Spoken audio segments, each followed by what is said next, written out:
I don't know about you, but I feel like there is nothing worse than being around complainers.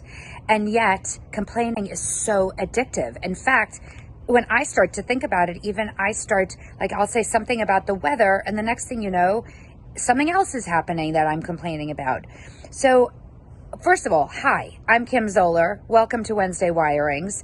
And I want to put out a challenge to you and to all of us. And that is, can you, from now till the end of the year, no complaining? And extend this to everyone around you.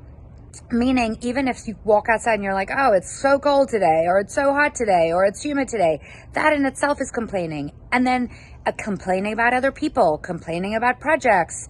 What can you be grateful for? Immediately switch the complaint. Switch the complaint to something that you are grateful for. That is our challenge. Our brains track for whatever we are focusing on. So let's focus on positive. Let's focus on what we can be grateful for, what is good, not all the complaining. Have the very best day.